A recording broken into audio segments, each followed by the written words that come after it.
kaunti ma Migori ojiw mondo tim pur mar ohala ka gipidho kothe mantiere kod chiro maber kaka soya, sunflower kaachiel gi mamoko e kinde ma bende gipidho kothe mag chiemo kaka bando. Jafwambo marwa e kaunti ma Migori George Juma nigi ler mathoth. Piny owacho kata riwruogo mar Cereal Growers Association kaachiel kod World Food Program dhi nyime kod puonjo pur matinde e kaunti ma Migori e yore makare mag medo nweng'o margi kaachiel kod yudo chiro malong'o. E kinde puonjno manobag gigo mag Ndiwa e sub-county ma Nyatike, jopur matindo nodo puonj ma otenore kod kothe manyalo miyo giyud nweng'o makare kaka soya kaachiel kod moko to ahinya e gwengego ma bende ok yud koth mang'eny kaka Nyatike. En puonj madhi konya, adhi puro kendo adhi puro soya kendo adhi puro sunflower. Gima afwenyo kawuono ni tich oserumo Nairobi. Akwayo joma manyo tich Nairobi oduogo pur mondo pesa oseduoge masinani.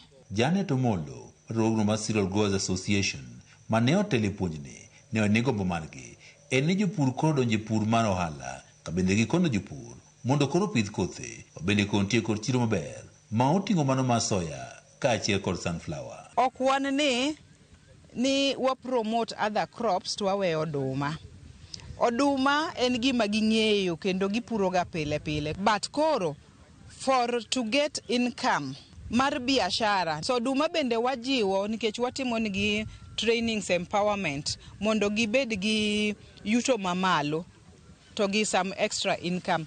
But emphasis watimo kuom other value chains, other crops. Ka opogore kod puonjo jopur, kothe bende koro ginyalo puro mondo koro migi nweng'o makare. Piny owacho kata riwruogno mar Cereal Growers Association kaachiel kod World Food Program bende koro konyo jopur e yudo chiro mag kothe magipuro ma oting'o soya kaachiel kod sunflower. Wuono ne jang'iewo nitiere market nobiro kae mane ng'iewo soya to ng'iewo soya kae awantiere nyaka gi puonjruok on qualities, standards ma japur nego bedi ng'iyo kokelo soya ne.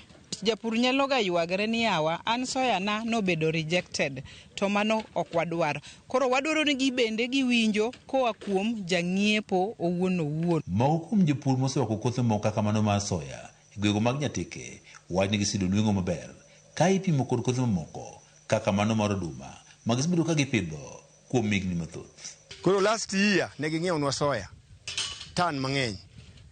Kata sani nyogi cha giduogo ng'iewnwa soya.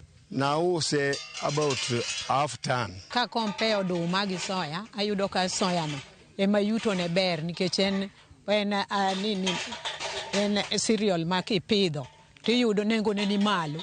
Koro miyo ka pidhe tang'e ni adhi yudo pesa ma kama endi. Ka opogore kod tiego jopur e yore makare mar pur, piny owacho ka otenore kod Cereal Growers Association kaachiel kod World Food Program bende dhi nyime mar golo jopur e pur mar ndawa kendo miyogi kothe mamoko. Gi project miluongo ni Tobacco Free Farms.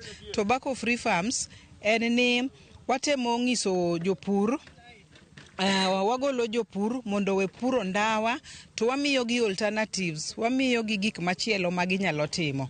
So achiel kuom gik ma wa promote kaka Farm to Market Alliance en soya beans. Moko kuom jopur moseweyo pur mar ndawa wacho ni nweng'o mar ndawa ni piny mokalo ka ipimo kod kothe kaka mano mar soya. Bende nyaka sani ko jiwo jopur mondo koro pur e kaunti ma Migori. Gisani na rotate ma duoge soya ka we ndawa. Nyaka chak puro soya sose miya change kendo sose konya. George Juma, Ramogi TV, Migori. Nurses mawuok e kaunti ma Kisii manie bwo riwruok mar NAN kata Kenya National Union of Nurses odhi ng'anyo